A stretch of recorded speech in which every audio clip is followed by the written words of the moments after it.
Okay, it's 4 o'clock. I call the Parks, Recreation, and Cultural Services Committee meeting to order. May I have the motion to the minutes? So moved. Same questions in favor? Opposed, motion carry.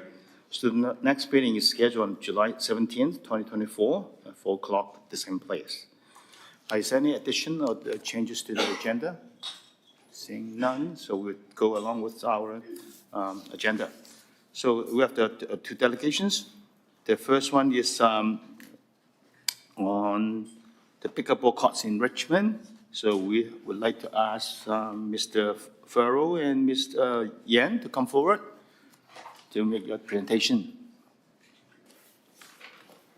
And you have 5 minutes, so please introduce yourself and tell us what you want to tell us. Thank you for having us. My name is Gordon Farrell. I'm the president of Richmond Pickleball. David Yan is our vice president, and he's the better speaker than me, so we're going to let him go ahead with things. Great. Thank you. The three things we're hoping to cover today in the quick 5 minutes that we have: why is pickleball important for our community? What role does the Richmond Pickleball Association play in the overwhelming demand that pickleball has now created for more courts in our community? Something that I feel very confident in saying is that pickleball contributes to a very active and vibrant community. Promotes physical activity and social interaction, which in particular, with our older adults in Richmond, helps to keep them connected and active, which aligns very well with Richmond's senior strategy. Other than the obvious physical activity benefits, pickleball is a very inclusive sport. It appeals to equally to both genders, across all ethnic groups, as well as across all ages. I think there's a perception that only older people play pickleball, and that was perhaps correct 4 or 5 years ago. Our fastest growing demographic is actually 50 and under. Our membership is at 25% for 50 and under, and that was at 8% about 3 years ago. It's also very easy to learn and very affordable, and that's a huge reason for its popularity. I just retired last year, knowing that my main activity is pickleball, and that I could play pickleball 4 to 6 days a week, right up till I'm into my 70s, and at very little to no cost. And I think that's very attractive for a lot of our population as well. The real benefit of pickleball in my mind in building community is that pickleball encourages and promotes social interaction. It's not just about the playing. Because of the court situation we have right now, not only do you meet people while you're playing, but you also get a chance to meet them while you're waiting. And hopefully there's a question during question and answer that I can perhaps give you an example of how that social interaction happens as well. Again, a very active and vibrant community. So how does the Richmond Pickleball Association play a role in this? The association was created it's a nonprofit organization formed back in 2019, before outdoor courts were built. The main part of it was actually to work with the city to build some outdoor courts, and obviously very fortunate, Hugh Boyd and South Arm Courts. We're an association, we're not a private club, very important, and just our annual fee is $27.50, just so you understand. Any Richmond resident that wants to join our association can join our association. There is no reference required, there is no vetting process. Currently, 77% of our membership are Richmond residents. We currently have 725 members. That's an increase of 12 from the June 7th numbers that we sent out to you. So again, you can see that people are still actively joining us as well.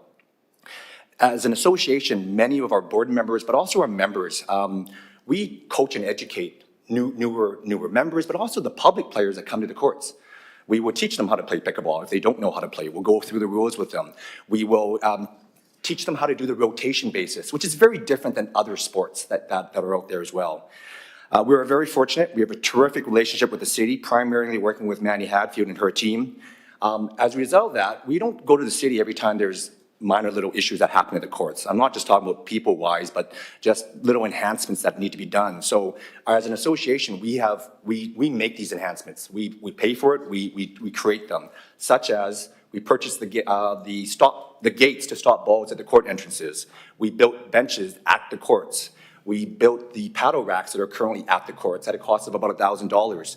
The court cleaning equipment we have purchased. The city built us the sheds, but we have purchased all the court cleaning equipment. We budget usually about $3,000 a year for the court cleaning equipment. First aid kits, leaf blowers, some of the pickleball nets at South Arm for the makeshift courts at the lacrosse box. These are things we do, and we don't need to bother the city, and the city's been great working with us already as well. And we also want to be a great community partner. And I think from the briefing notes you saw, over the last 3 years, we've contributed $25,000 to charities. And the two local charities that we primarily have worked with is the Richmond Food Bank as well as Kids Sport Richmond that we've given funds to as well. And really, I'm not sure if it's a request, but the point that we want to make sure that hopefully you can understand is that there are a limited number of courts that we currently have, yet there's a huge, huge demand right now. Not only are there an increasing number of players that are not part of our association and just kind of learning on their own, coming out with their family members, coming to the courts, and we see this very often right now, but we have beginner lessons that are happening at the community centers. And we were just talking to one of the organizers who does this for 4 of the community centers. He mentioned that there's 250 players that are doing beginner lessons every 2 or 3 months. And if you kind of extrapolate that over a year, assuming that some of them may be the same people, I'm not sure, but that's 1,000 people a year that you are teaching, yet there's not enough courts inside the community centers or court space, but definitely not outside as well. So because of this need, we hope you remember this when you're planning and approving your budgets for 2025, that there's a strong need for more outdoor courts. And I know there's some challenges in terms of finding locations, but I'm hoping that, if there's a will, we can hopefully get this done. Thank you. Thank you. So any questions? Laura? Hi, thank you for presenting. And yeah, I know it is really a growing sport. I'm wondering, what are the benefits of joining the association versus just going to play? I need to, sorry. I guess some of the main benefits, and we don't actually, just so you know, we're not actively out there looking for new members. We do have, the city has been terrific about giving us some hours during the time at Hugh Boyd and at South Arm. I think we have 14 hours at Hugh Boyd and 12 hours at South Arm. So we set up group play sessions. We have, for example, 32 people that can play between 5 and 7 and 7 to 9 on a Wednesday night and a Friday night. And so people, they will get the invites to join us during those sessions. We run a tournament every year. This is our 3rd annual tournament. It's only open for our members. Mm-hmm. A lot of times people would do outdoor tournaments at a much higher cost, $75, $80. We charge $30 to enter our tournament for our members. I'd say most importantly, though, is this. People that join our association are wanting more pickleball and to be able to play pickleball. We bought the court cleaning equipment. We have the combinations to clean the courts. Mm-hmm. Yeah. So if a public player came, they unless they bring their own equipment, they don't clean the courts. We actually clean it on behalf of all players, public players, non-association players, doesn't matter who. And that's what we do. We do this on a regular basis, that we will just clean the courts with the equipment that we have. Does any park staff also clean equipment, or is this solely on you? I don't want to say it's on us. We choose to do this because it will rain and stop, and we're not going to wait for someone to come in and clear the courts. We have commercial squeegees. We have rollers. We can get a court ready in 15 minutes after it's rained. Yeah. Oh, cool. So my son and his 4 friends yesterday, because we have 5 pickleball rackets. We were going to go play pickleball yesterday. It was around 2:30, I think. If they had gone over to Hugh Boyd, would they have been able to play, do you Absolutely. think? Like it was, how's the demand, like as far as just in the middle of the day? 2:30 is not too bad. Okay. Later on, I'd say around 4 o'clock, 5 o'clock, it gets very busy. Yeah. One of the pictures you saw with 10 paddle racks, and I'm not to say that's normal. It could become the norm. I'd say normal is 4 or 5 paddle racks. That's 4 or 5 groups waiting with 6 groups already playing, 6 courts already in use. Yeah. But 2:30 is usually a pretty good time. They may have had to wait one 5-minute wait. That's about it. Okay, thanks. Bill? Yeah, thanks very much, and thanks very much for your presentation, a different approach to ask you some questions. Obviously, you've got a lucrative clientele, and you've got everybody can play, and that's the thing that catches on. So I want to get down to brass tacks here. You may not have the answers, but what is the plan for pickleball today and tomorrow? And what is your capacity for expansion, given the demographics you just mentioned that has not caught on yet, but will catch on? We're going through a phase now, like we did, remember, with table tennis and other activities. It exploded to a certain point. So my question is, I hear what you're asking, but I don't know what you're asking for. Is it 1 court or 500 courts, or what is it? I'll jump in first, and Gord, you can definitely jump in as well. We currently have 6 courts at Hugh Boyd, and we have 3 courts at South Arm.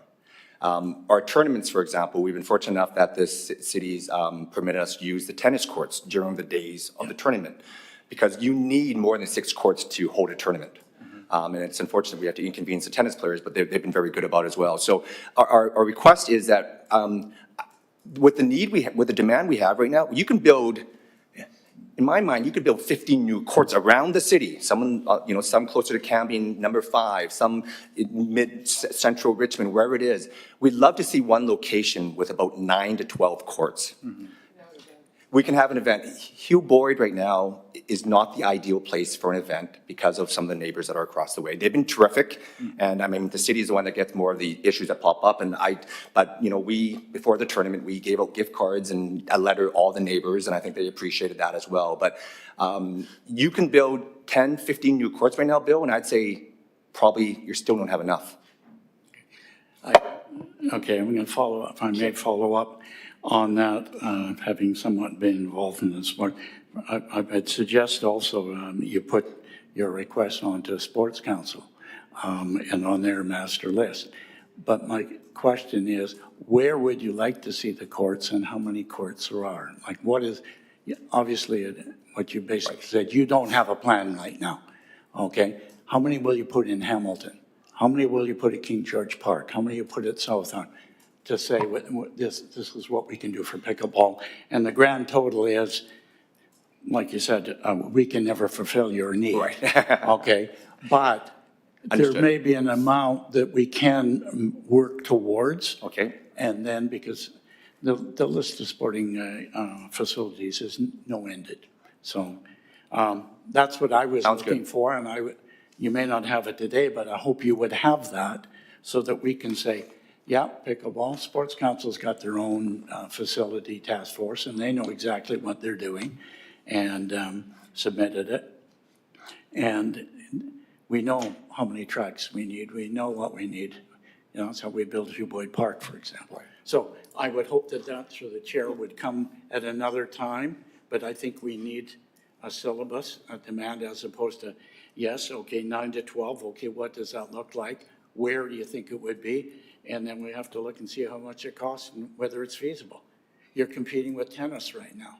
Understood. And tennis has asked for expansion as well. They want another bubble. They want more courts and more public courts. Can we just get one bubble? Is that possible? That's not what they think. Again, and I've asked the same of them, what is your expansion? Where are you? For how much? And then we can have a look at it totally within the community. Like with other sports, baseball, soccer, you can have regional or municipal tournaments. Right now, we just have members only because we just don't have the space, so we can't invite other communities in, which would, with the background being revenue in restaurants and hotels, like other sports things do. To have 12 in one place, it's easier to run. To have 6 at Hugh Boyd and 6 over at South Arm, we've somehow got to have walkie-talkies to be able to communicate the tournament as it's going on. So that's the benefit of having them in one spot, and I definitely realize the struggle. However, neighborhood facilities are important. Mom and dad over at Hamilton have to drive to Hugh Boyd to be little Johnny and Mary to soccer. Right. Why aren't we having soccer at the park over in Hamilton? Okay, I mean, that's. No, definitely. So I would, through the chair, dearly suggest you have something in writing and we have a paper from Pickleball to say, this is what we'd like to need. Otherwise, we can't, we can all go to the public, we can put it into the thing and then we budget accordingly, okay? I mean, we were able to do some things at Hugh Boyd with money because we picked up, what was it, $7,000 here and a few thousand here, and you never know. That's good. So I leave it with you. Thank you. Thank Good you. presentation. So Andy? Thank you. Thank you, and through the chair. Well, first, I just want to thank you for describing youth as being 50. So I'm closer than I thought. Yeah, right. Way to go.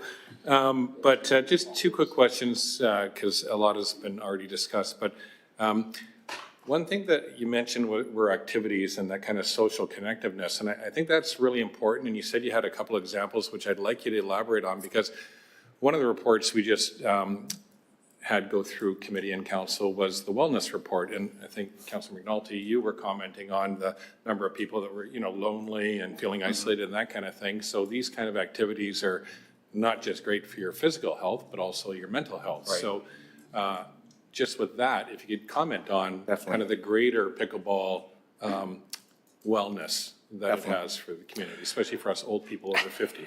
I'm going to give you two examples. One, it's not that far ago when we think back about COVID. And COVID, everyone was isolated and all. Outdoor sports, as you know, were allowed. COVID, pickleball, tennis, for that matter, golf, you could play, but there were still some restrictions. We had to play singles, but still. Pickleball courts were open, and fortunately for us, Hugh Boyd was open in August 2020 and South Arm in July. I was out the pickleball courts 6 to 7 days a week playing during this difficult time. I was where others were isolated and potentially, you know, having no interaction. I was making more new friends, I hate to say it, during this time than ever before in some cases. So that's just one example of where, again, in a very extreme situation where outdoor sports, whether or not it's pickleball or whatever. The example I did want to give, though, is what you see every day at the courts, and this is very unique to pickleball. I will come to the courts, unlike, say, tennis, where you would bring one other friend or 3 other friends. You don't show up at tennis and say, who wants to play with me? I go to pickleball 90% of the time on my own. I bring my paddle, and we have a paddle rack system, and I'll go there and I'll notice, oh, there's 3 paddles there. They need a 4th player. I'll put my paddle in there. I have no idea if I know these people or I don't. And when the next court comes open and we're up, I go and play with these 3 people. Oh, John, good to see you again.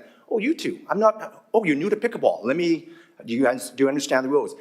And we play a game up to 11. It usually takes anywhere from 10 to 15 minutes. So it's not a half hour or 45-minute game or golf where you're with the same 4 people for 4 hours. It's 10 to 15 minutes. We finish, we tap our paddles, and now we have an option. Do we want to play together again? Maybe, maybe not. Oh, I noticed there's a group with only 2 people. I'm going to put my paddle in here. And then another person joins us. Now there's 4 people here. I meet so many new people playing pickleball. They can be beginners, which gives me an opportunity to hopefully educate, help them if they want to. They could be members, they may be non-members. It really doesn't matter. Right. And that is the beauty of pickleball. I really want to stress that. It's the playing parts. I get probably half the time I play there, I get real competitive games. The other half, they're just social interactions I'm having with people. On that note, another unique thing about our location to the airport and to ferries is we get people that drop in from Ontario. UPS pilots that are out of the US that have to stay overnight to go the next day. People that are on their way to Hawaii that are pit stopped here for a couple days. People that have family here from Asia usually, and then they're in for the day or the week. And people from California, people that come up from the States just to eat here because they love the food in Richmond. So we're uniquely here, we're getting people from all over the globe. It's amazing. Yeah, that's good, because I'll just wrap up through the chair. The issues of wellness, if you look at our strategies for the city, aging populations, which you've touched on, all that. So this all fits in very nicely with at least a few of those strategies. So I think it's important. And the other thing I'll just say about sport in general, and I think probably everybody here would agree, it's such a good thing to bring people together, regardless of your language barrier or being new to a country or, like you said, gender, whatever it is, even ages. I always found sports was one of the areas that really brings people together, and you get to make friends that you might not otherwise meet. All right. So I think that's something to maybe capitalize too. The last thing I just want to ask you is,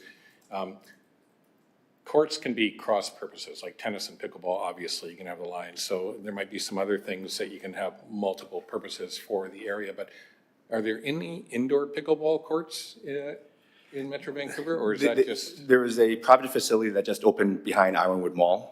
It's called Pacific Academy, and they've done a great job. They're trying to suffer through the summer months right now because people want to play outdoors. So I hope they're successful, because I think it's important that we have opportunities for people to have options. Yeah. But there are not many. It's a tough business model. Yeah. Well, real estate is just astronomical. So there are some facilities, but they're Abbotsford, Chilliwack. Right, okay. Yeah, thanks. the other unique thing about pickleball is we play it all year round.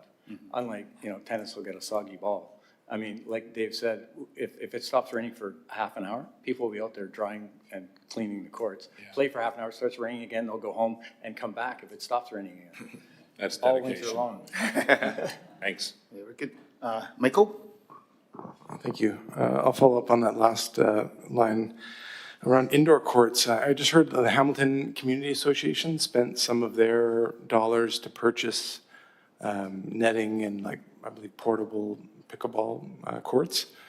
When I asked at their last association meeting, they were a little bit unclear, would they be used outdoors as well as indoors in the gymnasium? And you mentioned an example of the one at like a center at Ironwood, but I believe many of the schools or community centers have regular hours of operation for pickleball. And I just checked on Amazon, I can buy a kit for $140, 2 paddles and a net and the markings and all that stuff. So are those not utilized already extensively? And last thing I'll say before you can share your thoughts on it was, I come from the 90s street hockey era, where that whole decade I was out playing street hockey on roads, on cul-de-sacs. And I know it's not popular anymore, we're taking away those spaces. But I thought maybe if this is such an international sensation, how come we're not seeing pickleball courts pop up in other paved surfaces, or are we? In North America, you definitely are. If you go to Florida, California, you're seeing pickleball courts being built everywhere there. It is in North America, it is one of the fastest growing in North America for sure right now. In other countries, it's starting to pick up. I had some friends just come back from the Philippines and China, and they said it's starting to pick up as well over there. But that's one of the challenges for it to become an Olympic sport. Just so you know, it has to be an international sport as well. To your question about indoor facilities, the community centers definitely, and they don't have I would say, consistent strategy right now. Like some have you rent the court, others you drop in, others, and so on. So I'm not as familiar with Hamilton. We spend the bulk of our time generally on the outdoor courts. We work very closely with Carrie Chow, who helps to administer the indoor programs in terms of the beginner sessions. But when I talked about the facility behind Ironwood, that is a dedicated pickleball facility. There are no other lines out there for basketball, badminton, or anything.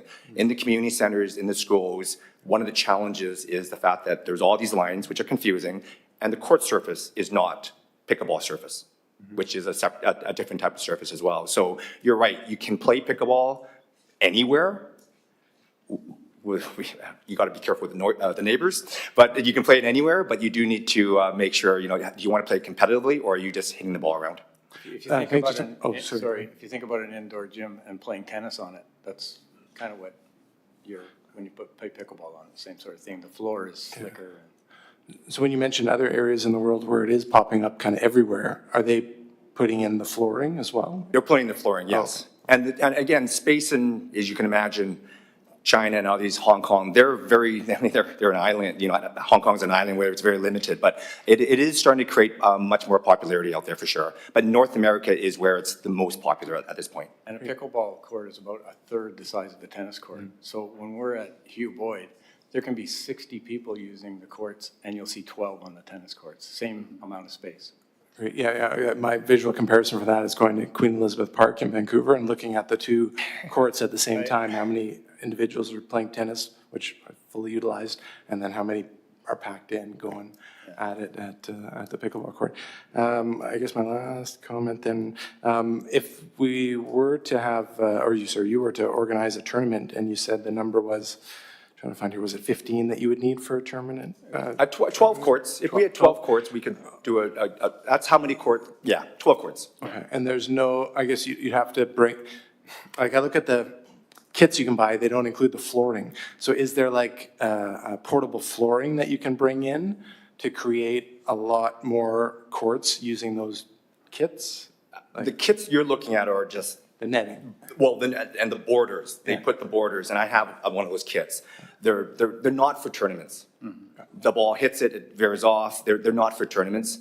We used some of the painter's tape out at the tennis courts, and they served its purpose. But the courts themselves, the tennis courts are fine for pickleball, but if you go on a regular concrete or cement, it doesn't work well at all. Okay, gotcha. Thank you. Thank you.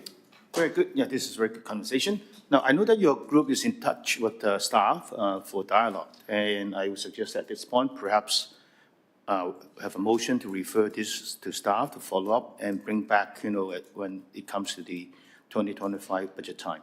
So, do you have a motion? I would support the motion, but I would also like to see a plan. I think just to send it to staff, I think we need a sports plan in writing from the Pickleball Association, referred back to staff, and then we got it so we can understand it. But I will Yeah, I think refer perhaps, the presentation to staff for comment, but I'd like to see where we're going, because I'd like to see the geographical areas that we're looking at. I mean, it's great to have a tournament. Everybody talks about the tournament, but 725 people are not competitive athletes, and the other 1,000 to come are Mr. and Mrs. Richmond. And guess what? I'm one of those. I want to play pickleball, but I don't want to compete with you. Okay, I just want to play. So where can I go play? I'm being positive with you. Understood. So I think with that, refer it to staff, but I think the association has a little bit of work to do to get back to us, and I'd like to see it circulated. Let's hear from staff. Yeah, through. Check. One.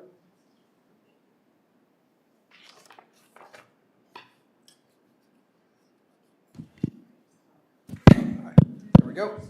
Through the chair, if I may, I would just like to remind council that the need for additional pickleball courts was identified last year through the sports facility needs assessment process. Specifically in that process, we had identified the need for 9 additional outdoor pickleball courts. It was identified as the number one priority in that process, and staff have been working this year to assess potential sites and ultimately bring forward a request to council as part of the 2025 capital budget process that would include a request for those courts. So very much supporting, I think, a lot of the concepts that and demand that the group has mentioned today. Yeah, I think there's a continuous conversation, and what you mentioned could be part of it, The growth, the 9 will be gobbled up all of a sudden.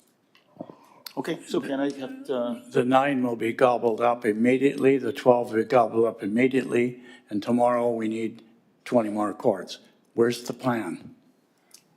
How many years out would you like to see that plan? Well, we love working with the city to figure that out, because we don't have the real estate part of the. Okay, yeah, as I suggest, right, this could be part of the conversation with the group and business group and the staff, and, something can come back to council. So with that, I would ask, those in favor of the motion, Farrell? Michael, go ahead. Sorry, it was just a comment to staff. Was there anything that was said by the delegations that you'd like to respond to, or any new discoveries from this? Through the chair, no, nothing to respond to at this point. Certainly, we've had ongoing conversations with the Richmond Pickleball Association. And are very aware of the demand, the situation, the growth in the sport, the changes with regards to the private facility that has recently opened, the use from multiple different facilities, and again, that looking for additional outdoor pickleball courts. And we'll continue to have those conversations with the organization as we develop plans for the future. Todd, you have some comments? Yeah, if I could just add, I think we've heard loud and clear from the delegation, the need from the association, but as some of you have commented, we also need to hear from the broader community as well as to what those needs are. And some of Councilman McNulty's comments, the tournament facilities are great, but how do we look at other amenities and needs as we go through? Of course. That'll be part of that process when we bring back that capital. And I would add to that as well that the courts that currently exist, thank you, rules of play in terms of usage of the courts, they're designed to be able to support group and rotational play, which is the preference of the Pickleball Association and many pickleball players in the community. They're also designed in such a way that if you want to go with your group of 4 friends and play as a group, that you're able to do that on your own independently as kind of part of that rotation process, if you will. So certainly to be able to support all different types of use within the pickleball community. Good. Yeah, I'm sure there's lots to talk about, right? So again, I call the question on the referral motion. Those in favor, opposed, motion carried. So refer to staff for further conversation. Okay, thank you very much. Great, thank you. So we have the second presentation, KPU, on the Garden City lands. So we would have Dr. Mike Bomford to come forward. Thank you, welcome back. Well, thank you. I believe a mouse will appear so that I'll be able to, oh, thanks so much.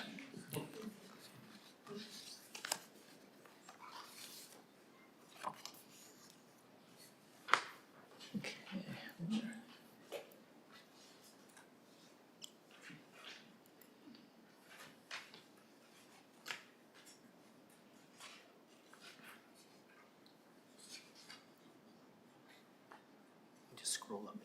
I can scroll up and down, okay. To go, yeah. There we are, okay. Well, thank you for hearing our annual report. I hope you've had an opportunity to review the documents that we sent a couple of weeks ago.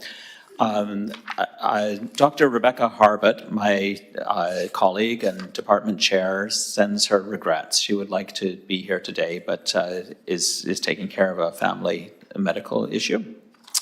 So I appreciate you hearing what I have to say. Just to orient you to the Garden City lands, the slide shows the north side of the property with Garden City Road on the right, or on the left, Alder Bridge at the top, and Number 4 Road on the right.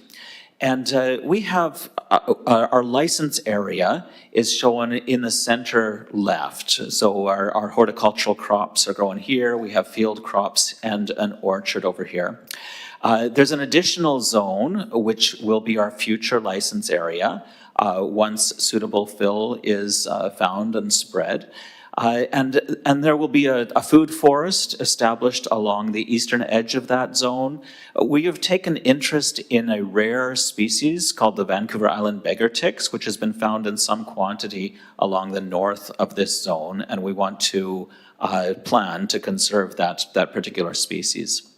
I'll also mention the bog conservation and restoration portion of the lands, which of course is outside of our license zone.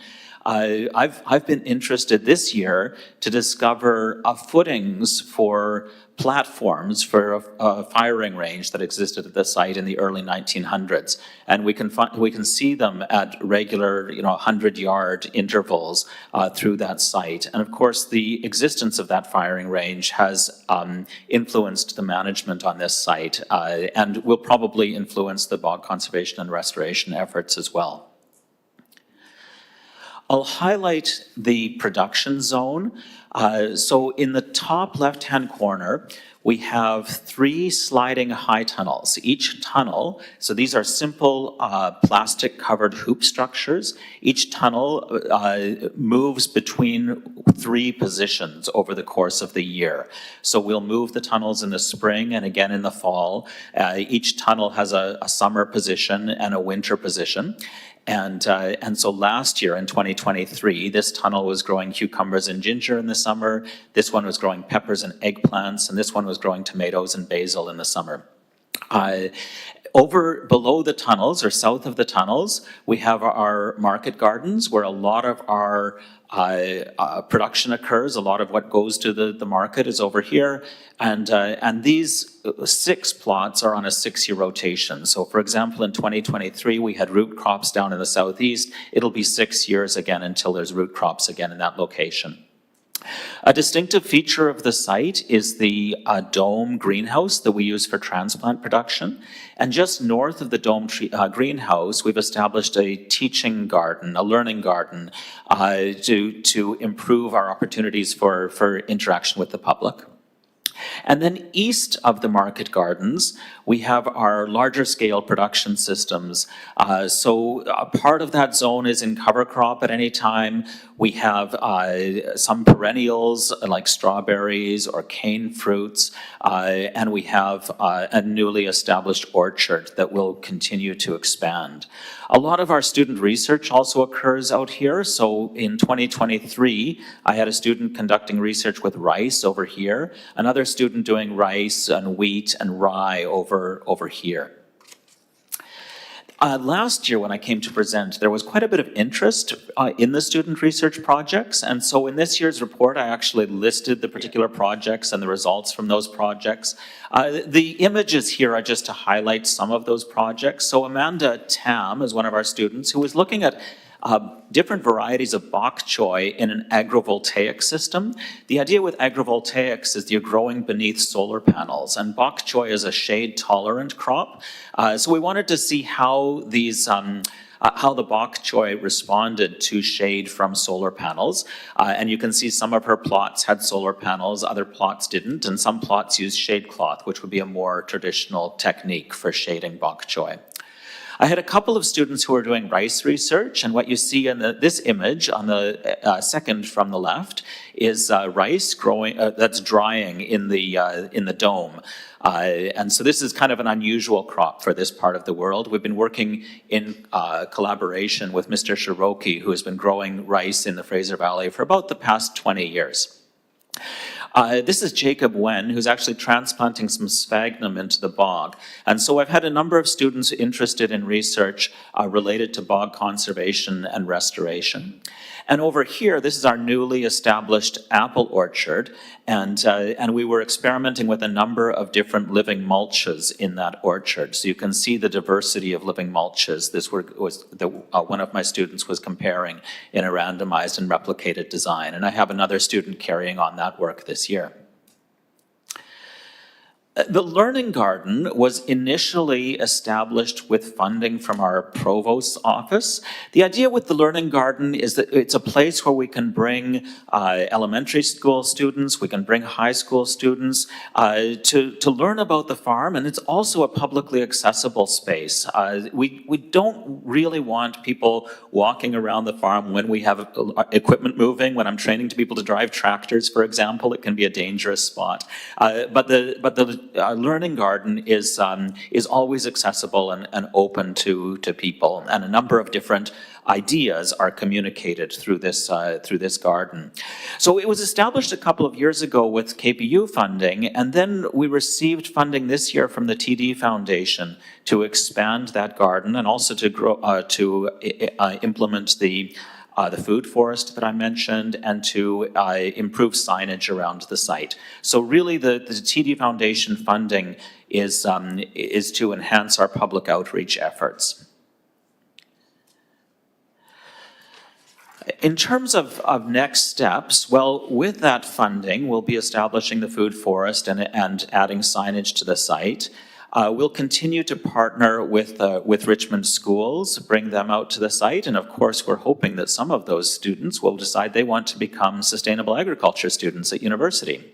We are hoping to move into the North Field once suitable fill is found for that site. And that, of course, is a long-term process and will also require drainage installation once the fill is spread. And we recently, or we hope to complete this shed. So if you drive by the site, you'll notice a new shed has recently been constructed. This shed will allow storage of equipment, materials, tools, supplies. It will provide some secure storage and also prevent deterioration of equipment, rusting, and that sort of thing. We're hoping that we can consolidate some of the materials that are on the site right now into this central location. At the moment, we're waiting for electricity and a floor for the shed. So we're not using it yet, but it is upright and should soon be completed and useful to us. I think those are the highlights from the report, but I would welcome any questions. Very good. So first one, Bill? Yeah, thanks very much for your presentation. I love the work that Kwantlen University does. within the community and out there. Just following up on your last slide, again, and we always say, well, Kwantlen University will do this, Kwantlen University will do that. But I guess my question is, the overall plan for growth and food production at Kwantlen in the site, you're the only one, if you wish, I will use the term farming it. And I guess my question is down the road with the university, just like when I was out at UBC in the UBC gardens, there's only so much production or so much capacity. And my question is, in the long range of Kwantlen, among the advisors and the Board of Governors, to expand to make this truly an agricultural aspect. I'm not saying mirroring UBC's agricultural college, but the idea, because I believe there's capacity there. And is that in the long term? I know some of these things is great, but I'm looking beyond. Yeah, our long-term plans are certainly to expand. So currently we have, at any one time, about 50 students in the Sustainable Agriculture Program, which is not enough from our administrator's perspective. Yes. We're putting a lot of resources into this program, and we need more students to justify the expenditure of those resources. And also, we have a small but dedicated group of faculty who run the program.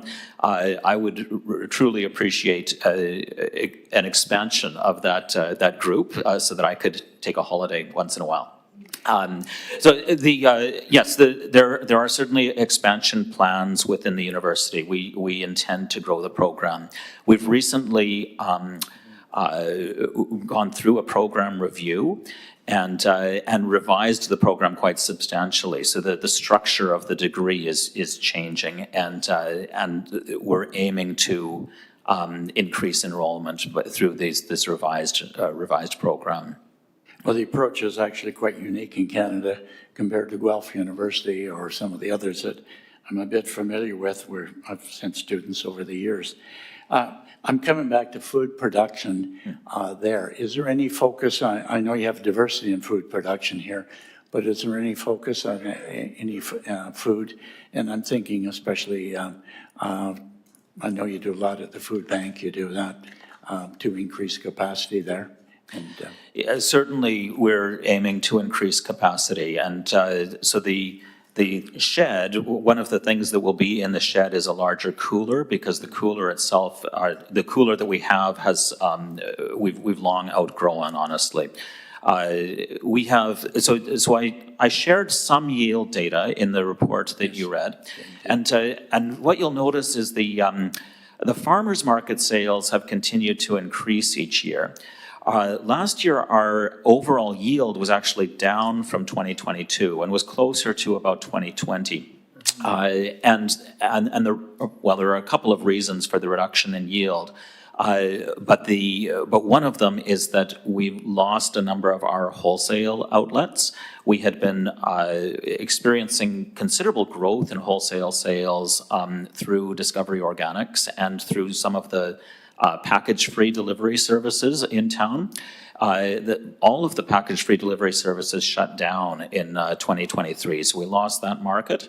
And Discovery Organics has had to been much more strict about having GAP certified, or Good Agricultural Practice certified produce, which has reduced the capacity for them to purchase from smaller diversified farm operations.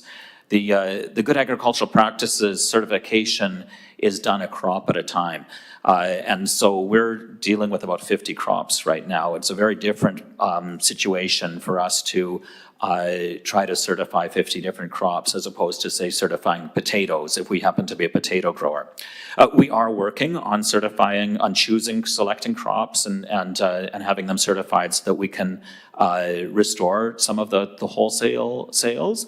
But it did hurt our capacity for larger scale production in the short term, and we're hoping to address that in the future. Certainly, our eye is on continued growth.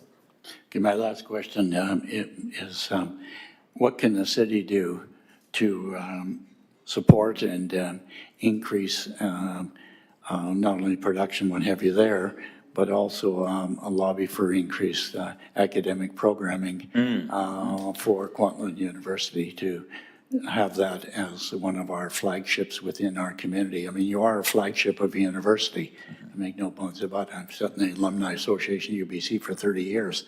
I know what it's like to be promoting in the university. And no disrespect, but we have limited bragging about our university and what we have to offer and how we can attract students here to continue to do the research that you're talking about and those kinds of things. So I guess I'll leave that to you to try to answer them another day, but I think the city could play a major role in promoting Kwantlen University. Well, I truly appreciate that. I appreciate the question, and I do want to say that we have felt tremendous support from the city. We really value the partnership that the city has offered. There have been challenges along the way, and yet we really appreciate how willing city staff have been to work with us, and you'll notice in the report that that KPU awarded our community partner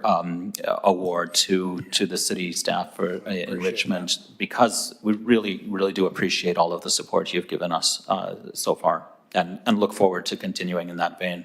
Keep up the good work. Well, thank you. Okay, next, Andy?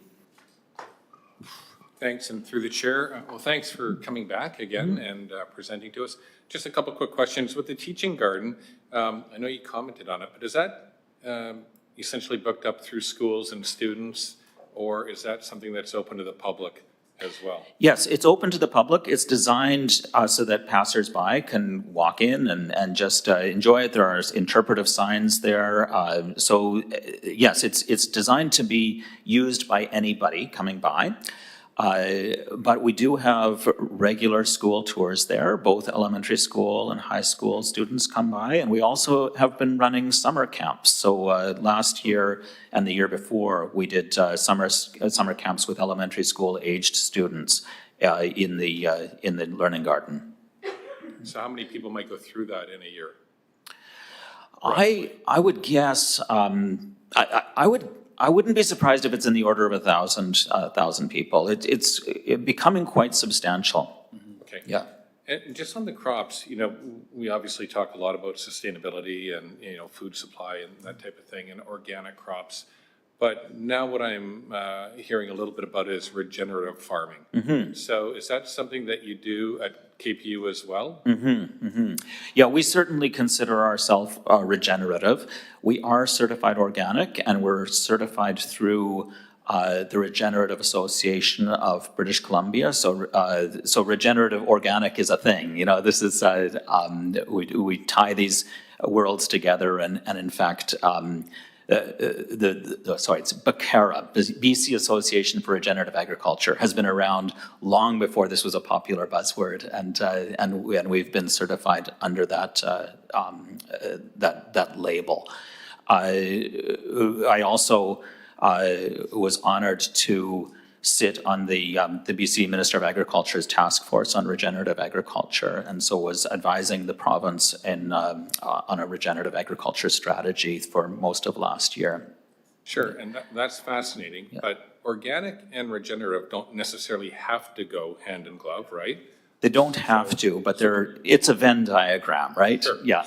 Can you briefly just describe what regenerative farming is? Yeah. Just briefly. So regenerative agriculture really relates to the capacity for a system to renew itself.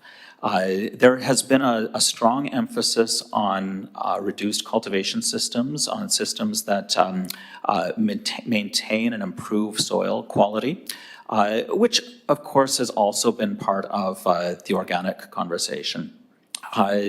There's a strong emphasis in both organic and regenerative on integration of crop and animal production systems. Now, we're working entirely with crop production systems at this point. We've had a few poultry at the South Gilbert site, and we may have some poultry again at the Garden City lands, but we're working mainly with crops, and then the livestock that we deal with are things like earthworms and insects rather than any kind of animal that we're bringing to the site. So it's a broad category. Certainly, regenerative agriculture does not prohibit synthetic herbicides or pesticides, most of which would be prohibited under the organic standards.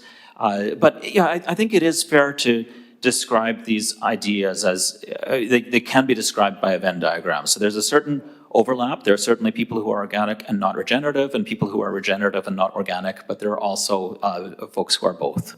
Right. Yeah. That's a great explanation. Thank you. And just one last quick question. When you were talking about rice, I wondered, are you looking at any varieties of rice that are less water intensive? Because I was reading about that one time, and that's actually a big deal.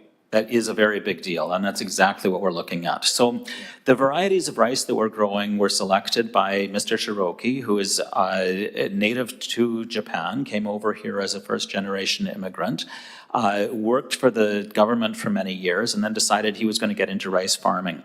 So he evaluated a number of varieties from his native Japan, selected varieties from northern Japan, where the climate was most similar to ours, and trialed them in a number of places in British Columbia before deciding that the Fraser Valley was the most suitable location. He's using a traditional paddy system where you're flooding the rice, and flooding assists with weed management. Rice is one of these crops that can grow in a flooded environment, and most weeds can't. So it's a way to give the rice kind of a competitive advantage.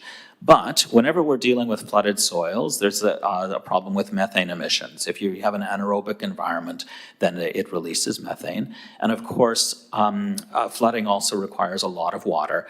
And so there are efforts to increase the sustainability of rice production by using unflooded systems or dry land systems. And that's exactly what our students were doing. So one of my students was comparing the traditional flooded system to a dry land rice production system with and without paper mulch that Mr. Shiroki had brought from Japan as an alternative weed management tactic. Another one of the students was working entirely in a dry land rice production system and looking at integrated or mixed cropping system. So she was mixing rice with turnips and with spinach in an effort to see whether these other crops could crowd out some of the weeds. It wasn't entirely successful, but it was an attempt to implement an alternative dry land rice production system, and we're continuing to work in that realm. Mr. Shiroki is quite interested in transitioning to a direct seeded dry land rice production system, and so we're trying to come up with something that actually works so he can try that. Yeah, that's a huge issue. Thank you. Yeah, thank you.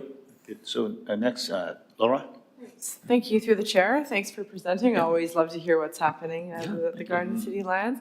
I'm curious about this, the GAP certification you were talking about.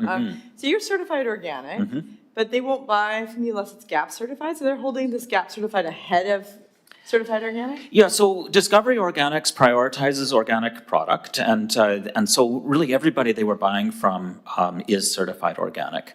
But yeah, they, in order to sell to a lot of their customers are large retail chains, so Safeway, IGA, Save On Foods, that sort of thing. And those retailers require GAP certification. So unless they can supply a GAP certified product, they don't have the customers. So yes, they've had to let a lot of their small farm, diversified farm operations go as suppliers because of GAP certification, and they're not happy about it. Who brought it in? The federal government. Of Canada? Yeah.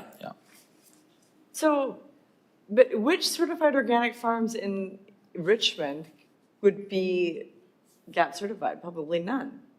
That's probably true, yeah. So then it's just the stuff from like California? It certainly has,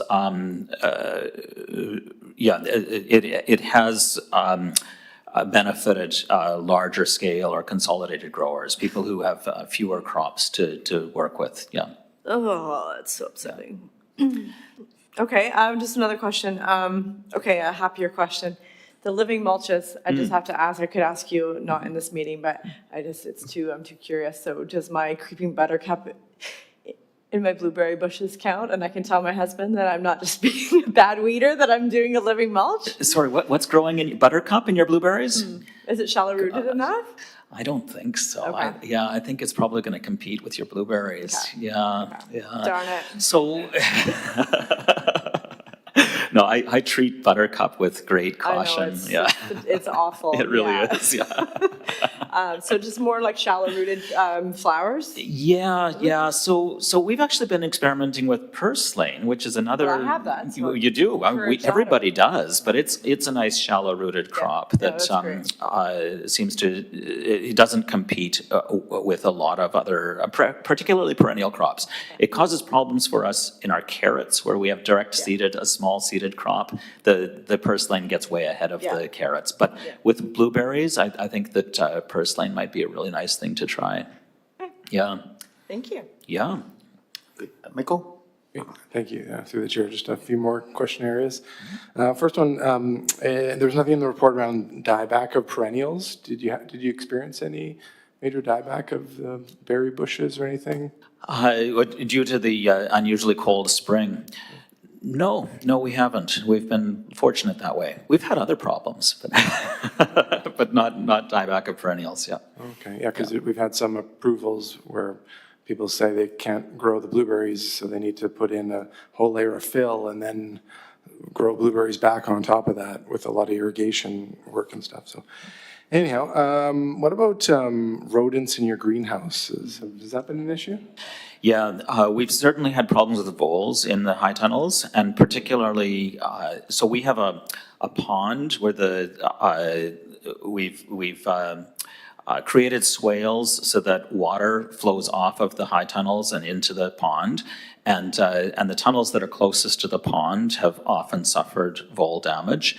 And we also find if we're using mulches that creates a very nice environment for voles. They tend to be the largest issue for us in the early spring when there aren't a lot of other food sources around and we have wonderful things growing in our tunnels. So yes, certainly voles have been a problem for us.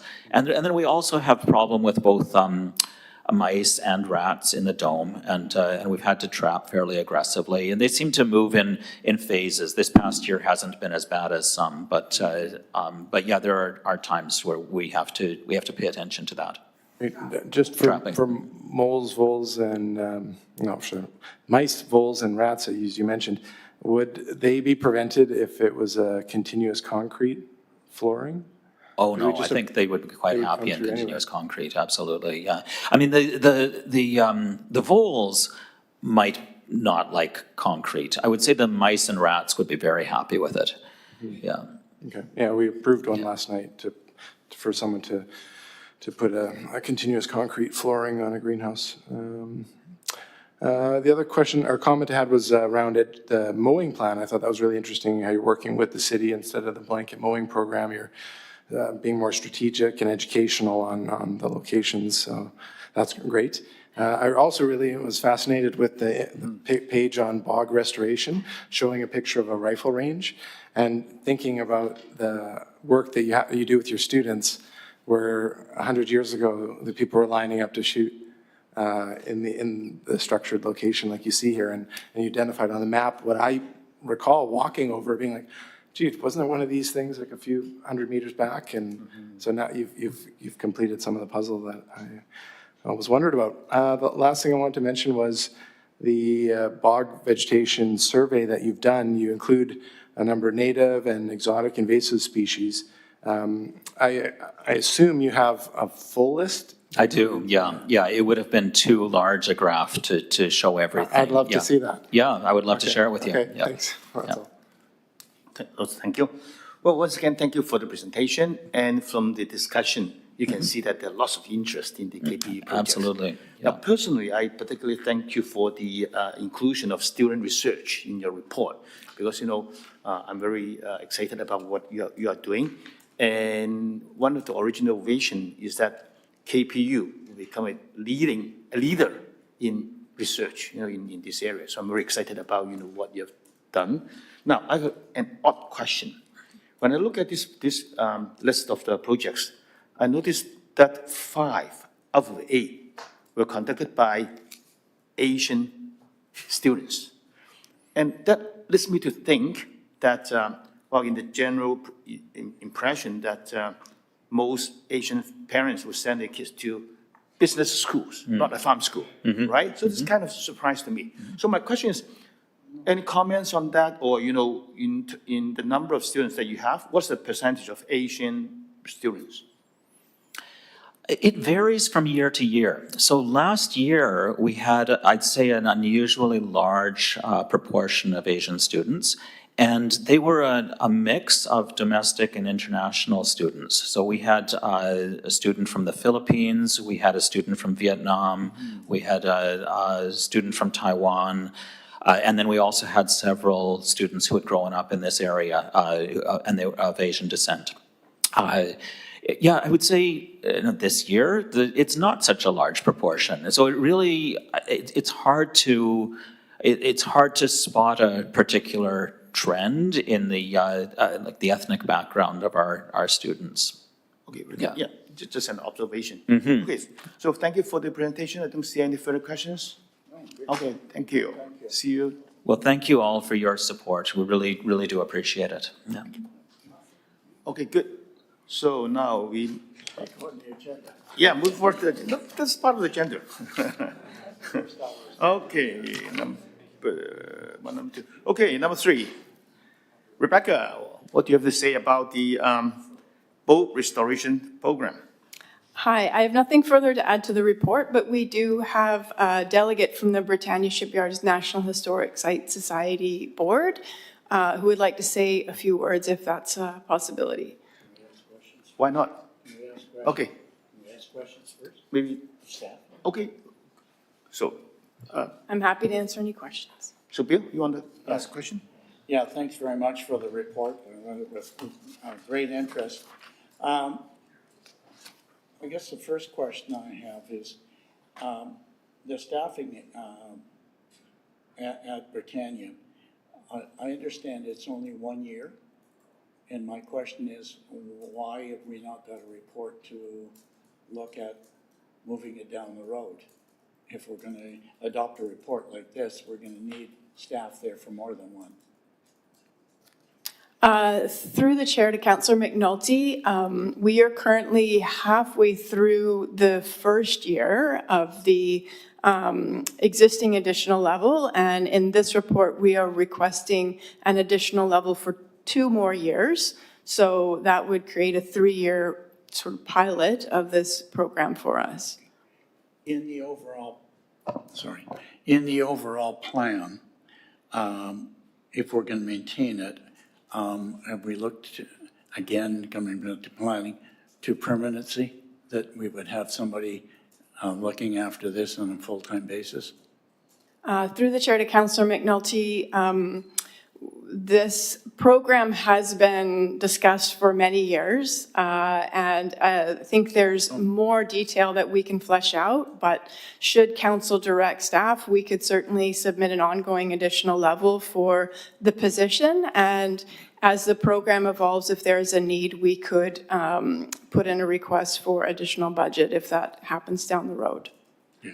Be interested in that. Harold Steves and I go back to 1985 on this, so a little bit before your time, so I'd like to keep it. The other question I had too is I'd like to see the boats that we're keeping and what have you. Have we got a plan for a displaying and to the public, kiosks, etc.? Is that in our budget where we're gonna, they all can't stay in the way and they also can't stay in the shipyard? Are we down the road on that? Do we have anything on that? Through the chair to Councillor McNulty, that is part of this report, is recommending a concept plan for the park. And the major feature would be to identify display space for these vessels. Building covered boat displays will be a significant change to the site, particularly for the Fleetwood, which the cover would be approximately the size of the Chinese bunkhouse on site. So we want to take a careful and considered approach to how we plan for those displays and ensure that they're going to be in keeping with the site's aesthetics and be accessible and well presented to the public to create a good visitor experience. What's the timeline for that? Should council approve this request, we would be ready to move forward in that planning process over the course of 2025. We expect to do extensive engagement through that process, so it will take some time, and it is a complicated site. We are suggesting that at the end of 2025, early 2026, we would have options for a concept to bring to council for approval, which would be accompanied by costing for those options. Okay, thank you. Nora? Thank you, through the chair. Thank you for this. And I've got a few questions now, and then maybe I'll have questions after the delegation. So it says on PRCS 18 that the Starliner cannot be restored. And then on PRCS 19 has the cost of restoration of the Crystal and the Iona. And so the disposal of the Starliner would cost $210,000. So that's just all on us. There's nobody else that's partnering with us on that, right? Through the chair to Councillor Galanders, the construction of a replica vessel would cost that. Disposal costs can be accommodated in our existing operating budget. Oh, okay. And on PRCS 20, it states, so there's the 2 operational boats on site, the Silver Anne and the Small Fry, which are adequate to support the site's programming needs, and it's not recommended that additional boats be restored to be operational. So this is the difference between the ones that are operational and then the ones that are just going to be on display. And so the Crystal S would just be on display once it's restored, or it's not going to be added to the operational? Through the chair to Councillor Galanders, yes, that's correct. The plan is to restore it to display level, which is substantially less work than a fully operational vessel. Yeah, no, that makes sense. I guess I just got a little bit confused because a little later on in the report on option 2, looking at how much more the subcontracting it out is going to cost, there's another quote in there for how much it's going to cost to rebuild the Starliner. So I didn't know why that's in there for if it can't be rebuilt. But that's the replica? Through the chair to Councillor Galanders, correct. The costing for the Starliner, both of those numbers are to rebuild a replica, either in-house or on contract. Okay. Yeah, and so, yeah, I guess my question's kind of along the same lines as what Councillor Manalti was asking about the ongoing. So is there going to be a point where the boats are restored to a level, because there's this annual budget for maintenance, right? Over the next 3 years, but is it going to get to a point where it's like a little bit self-sustaining somehow, like that they're stored and they don't need annual maintenance, just the ones for viewing because they're undercover? Not that I mind that, I'm just asking, yeah. Through the chair to Councillor Galanders, the ongoing maintenance of properly restored vessels undercover is minimal. Yeah. So it's not none, but there would be the occasional repainting needed, regular cleaning, that sort of thing. And that could probably be just part of our regular parks, not having to have a separate person to just do it. But we still want the ship operating manager to maybe be on. To properly care for the boats, we would want an expert in that to be overseeing how they're cleaned and painted. So that would be the role of that shipyard operations supervisor. Right. Okay, thank you. Michael? Thank you. I'll follow up first with the Starliner. I had the same questions on the varying costs here. Is there any potential for the Levinsky family to take it back? Would they want it back? Through the chair to Councillor Wolf, there has been some communication with the Lubzinski family over the years. Unfortunately, the two brothers who played a big role in donations to the city on various displays have both now passed away. And so I believe there's limited capacity with that family. At this point, the boat is not in a state where it can be safely moved without it actually falling apart. So I think rehoming it is not particularly an option. The elements of it that are salvageable, we do hope to salvage and keep for a future rebuild if possible. Okay, yeah, thanks for that. I also thought, like, the amount that was listed here at 210,000, if it was not contracted out for the rebuild. Yeah, even if it was a patch-up job, or there's a term for it in Japan. Wrote it down here.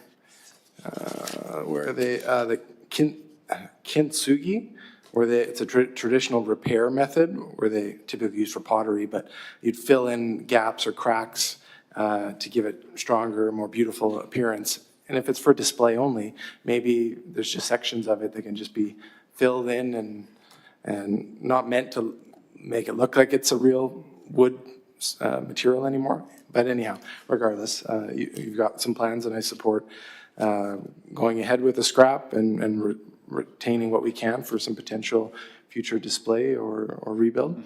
There was another section of the report. It mentioned that most of the boat restoration would occur at the facility, the boat building facility, with the exception of removal of contaminated surface coating, which would be done off-site. Where is the off-site where that kind of work occurs? Through the chair to Councillor Wolf, both the Harbour Authority and Shelter Island Marina have facilities that can accommodate that sort of work, and it's very typical at those locations. So we would be working with those facilities. That's currently the status of the Crystal Huss, is exactly what's happening at the Harbour Authority right now. Yeah, I mentioned that because I've seen that kind of work happening at the Shelter Island. I don't know about the exact location at Stevenson, but and I know Shelter Island's going through a rebuild, and it's mostly going to be indoors after that, and hopefully that service could still be accommodated at that site, but I don't know. And then lastly, looking for donations or potentially purchasing a seine net boat. That's the one we don't have. Is there a hope or a place we can look to do that, or attend the Port Townsend Boat Festival and find a lead there? Through the chair to Councillor Wolf, there are many opportunities that come our way without seeking them. If we were to put a call out, I think we would have great success in finding a suitable vessel, particularly a fishing boat. So I think if we were able to accommodate that, we could certainly find one that would work for us. Great. Then just a comment to the chair is, yeah, I value watching through the window of people making bread, or the process of making marbles and stuff. I find it fascinating. I'm sure lots of people in the world do, and are drawn to it, the touristy aspect of it. And I would hope that we have kind of a very long-term approach to the boat building, where we don't rush to get them done, but we lengthen that process out. We give more opportunity for people to learn how to do it and be part of those processes. And we acquire boats to do 2 or 3 down the line, so we have a continuous plan of restoration, and this site being the center for that. So that's great. Yeah, thank you. So maybe at this time we invite the delegation from the society to come forward.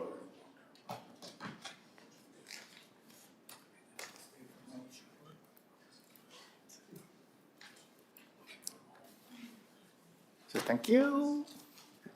What do you have to tell us? Thank you. My name is Lawrence Sly, 11911 3rd Avenue, Stevenson, and I'm glad you accepted me to delegate here today. Thank you, Rebecca.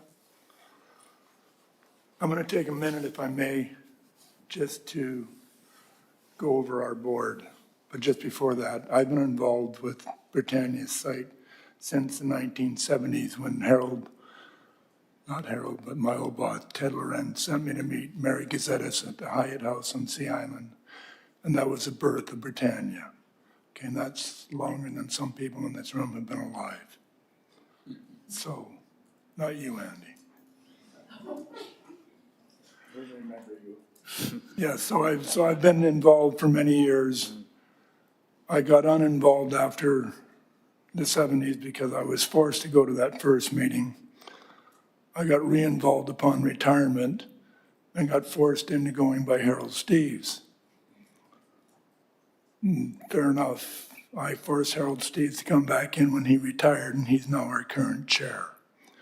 And speaking of the board, I'd just like to quickly go over who we have on our board. Harold Steves is our chair, no explanation needed. Vice chair is Bruce Rosenhart. Bruce Rosenhart, some of you may not know, is responsible for bringing Canada Line to Richmond after the deal was dead. Bruce Rosenhart revived that program and plan. He's our vice chair. Past chair is Phil Carlson. He is a retired Vancouver City water manager for 30 years. Secretary Thomas Forbes, who is manager of Westland Insurance, Marine and Buildings sections. Treasurer is Rob Heyman, an accountant and chair of the Royal Canadian Marine Service Search and Rescue, which myself and Councillor Hobbs were members of that society. Linda Barnes, an ex-officio, many will remember her, 15 years chair or a councillor for the city of Richmond. She is currently the chair of the 2020, an organization I created upon retirement to get organizations streamlined for information between the city and the community of Steveston. And many of you councillors have been to those meetings numerous times, and it's an open invitation. It's one-stop shopping for all of you.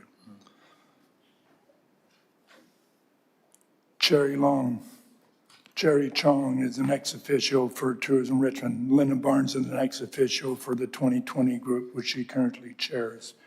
Barry Kavanaugh, chair of our P&P Programs and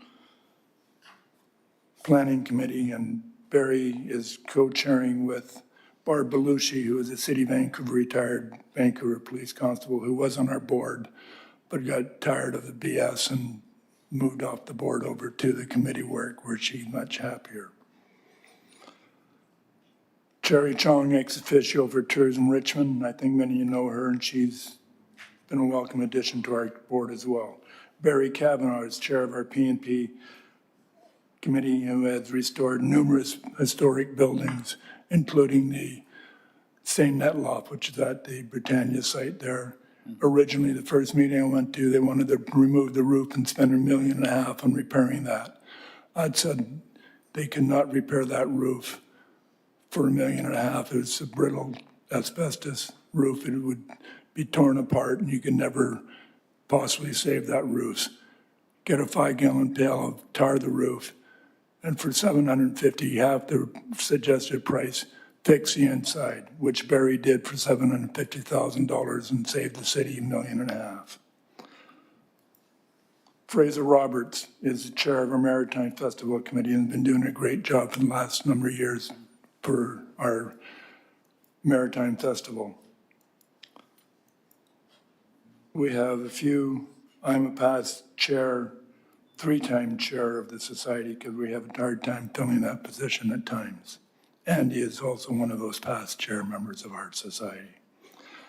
We've got a former councillor, Rob Howard, who has now joined the committee, and he's co-chairing with me, looking at aspects of what we're doing on the waterfront for tall ships and an estuarium that we're proposing to council in a short period of time. So the reason I put this forward is I'm showing you that we have and Terry McPhail is a past board member, but Terry's willing to come back in on a committee to help the society out where necessary. So I'm saying this because we have a lot of expertise within our board and are things that I'm thinking if we're going to be spending $80,000 in consulting, I've been around for many of the consulting organizations that has gone through this for the last 50 years, and it's been a huge waste of money in my opinion. We have lots of past consulting reports that we can look at, and I think the board working with the city, can do that. If you're going to spend $80,000, spend it on our board and our expertise, and we can help you put a plan together quite simply. As for the restoration of the boats, we don't have to destroy any of the boats.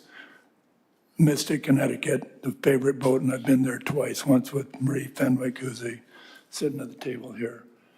And she can fill you in on Mystic, Connecticut. There is a request for council members coming from Herald to you members to go to Mystic, Connecticut again. And if you look around Mystic, Connecticut, my favorite exhibit there was a decaying boat, no cover, no nothing, had bird nests in it, it was rotting, and it was a favorite exhibit at that site. You didn't have to spend a dime on it, just leave the Levinsky boat where it is, and it can tell a story in the history of the area. I'll take any questions at this time. Thank you. Michael? Thank you. I had two questions. One you just were answering there about the Starliner, so your thoughts on it are to position it in a safe way and let it Let it tell rot. a story. Okay. It tells the story. All right, thanks. The second question I had was around a wooden seine net boat. Do you think there would be one available to be donated that's worth some repair? Or? We get numerous requests to take old boats.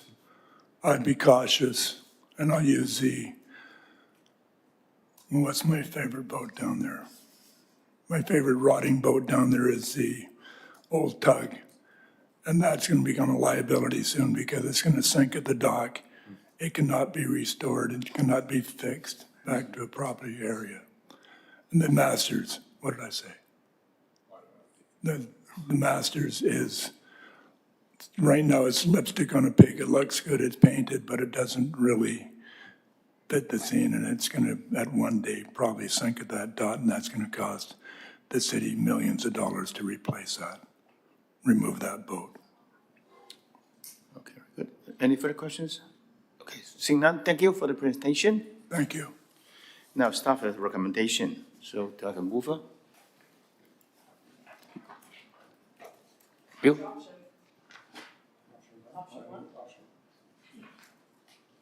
Yes. Move. Second. So, Bill, you want to talk? Yeah, I'd like to ask staff, pending the additional level for 80,000, who's going to do that, and how are we going to do that? Through the chair to Councillor McNulty, this is something that we work with the Parks Department to complete. There's a standard process, I understand, for planning for a park space. I might ask my colleague from Parks Planning and Development to join me, and he can provide more detail on what that process looks like for a park plan. Through the chair to Councillor McNulty, similar to my colleagues, Rebecca, and further on that, typically a park master plan process would not only include consultancy, site investigation, etc., obviously concept generation, but in city parks, we generally would involve a pretty extensive public consultation process. Typically, with a site like this, we would go through a couple of stages, including idea generation, including concept evaluation, et cetera, et cetera. So that potentially could be a lengthy process. And through that process, one thing we'll also be seeking, obviously, is council endorsement at the end of the public consultation process as well. So all this is going to take, upwards of 6 to 9 months. My question here, we're doing a level, I'm not sure if you're aware of it, but we have, Bob Ransford and I and Harold Steves did exactly this in 1985 to 1990. It's been done again. I'd like to know what exactly we're going to do and how we're going to spend money. If we're going to use staff, are we going to hire a consultant? Is that what we're going to do? To the chair to Councillor McNulty, that's one way, and we usually the consultant would have not only expertise knowledge, but also they are multidisciplinary. For example, we could have engineer in the same team as designers, landscape architects, space planners, etc. So that would fill some gaps that city staff do not have. Ultimately, it's probably going to be a combination of city staff and consultants working together to form a park concept plan. Given the delegation, we have 14 consultants in the delegation. And why would we hire somebody that knows absolutely nothing about Britannia? Even your knowledge of Britannia is somewhat limited. For those of us who've been around, I'm not criticizing you in any way. And I'm sort of saying, why are we spending $80,000? Why don't we refer that to the committee and utilize the committee of the Britannia shipyard? It's just, you know, it's like last night we went through this and spending $100,000 to save a bicycle. I just find it very difficult. You know, we got to start talking, we're coming to budgets. And, you know, you may not know, but guess what? There's an election coming. And I get an answer to the public for it, okay? And on that. Maybe Marie, can we take the question? Yes, sorry, I just wanted to add to that the Britannia Shipyard Society board would be consulted as part of this process, so their input would be received and considered as part of the plan. And through the chair to Councillor McNulty, to my knowledge, what is being proposed here has not been discussed with the board. So it's unclear to me if they have actually volunteered to undertake this level of work. I would also say we are discussing a National Historic Site, and I think it's behooving of us to do the best, to bring the best people we can to the table, to do this type of planning work so that we set ourselves up for success going forward in the future. We certainly would be taking into account all the past work that has been done, and there has been some excellent planning work done that we can build upon. Well, I think you would have done it before you brought the report. I'd like to add number 5, that the Britannia Shipyard Society be consulted and be an integral part of this process. Okay, second that? Okay, good. So part 5 to the motion. Andy? The only way I'll support it. Yeah, thanks, and through the chair. Yeah, that's a good addition, Councillor McNulty, and I think probably an assumption that on my part that would have been happening because I did participate in some before, but I think it's a really good addition to make and make sure it happens. Just kind of for clarity, there's been a lot of discussions about master plans, concept plans in the past, and there have been a few in the past, and I think this is a good opportunity to consolidate those plans from the past, take what is still appropriate, and reshape it for what we have today. I know board members are actually really excited to move forward. I've spoken with 5 of them today. One of them was Harold Steves, and Harold said he was good to be quoted this way, that he is good with the report, and he's looking forward to moving forward on it as a chair. So, and so were 4 other board members I spoke today. I think the thing is, we are putting a lot of investment into this site, and so I think the consultation process with the board, the master plan, I think will benefit from having a small investment in a professional consultant guiding us through that with the skills to do it. So I think the boat restoration people are thrilled to be moving forward on it. And part of the master plan will be not only restoring them, but actually it's got to be part of finding the sites where they go on the site, because right now we don't have them, and the master plan has to be concluded before that. But, it is a premier heritage site in Richmond and British Columbia. It is a fantastic neighborhood park for kids and students and families, and it's also a top tourism destination point in Metro Vancouver. So I'm really happy about the investment we're making in it. And I think I do like the report, and I just want to emphasize that the report has been supported by the board generally, although I don't think they had a specific vote on it, but it has been supported by them, and they're looking forward to actually making progress and moving forward. Thanks. Okay, good. Michael? Thank you. Just a question, or maybe 2 questions, and a quick comment first is I appreciate in the site concept plan that when it gets undertaken, it'll identify landscaping to better reflect the site's heritage. So right now there's a lot of Himalayan blackberry on the site. I'd hope in the future we have some of the native trailing blackberry, because we do have a native blackberry. That's also delicious. And then my questions are in regards to the roofing potential. For fire smart purposes, metal roofing is probably the way to go, because historically Stevenson has burned down. It was wood. So it'll likely be metal roofing, and I know there's lots of companies that can build onto adjacent structures. So I wonder if the potential there is on the east side of the boat building to have just a metal roof lean-to, and then where there's already boats, kind of line that length with, you don't have to build a whole structure, we already have the structure. Is that a potential? Through the chair to Councillor Wolf, at this point, I think everything's on the table, so certainly that can be considered as part of the planning process. Great, thanks. And my last question is in regards to the Starliner, and the delegate just mentioned let it rot in place, and that can be a great memorable component to the exhibit. In the report, option 1 doesn't mention anything about the Starliner, and I think you mentioned earlier there's already funding in existing budgets to dispose of it. So I'm wondering if maybe that money could be used to put it in a final resting spot on site, and extra disposal money could get funneled into something else for the project. Or does option 1 require demolition and disposal? Because I don't see that. Through the chair to Councillor Wolf, option 1 does not really consider the future of the Starliner. At this point in time, the boat is resting in a space that we need to open up for future construction. So it does need to move in the near term. We can investigate further and see if it will survive a move to be displayed at another location, and see if we can find a suitable location on site. So we can look into that further. Okay, terrific. Thank you so much. Good, thank you.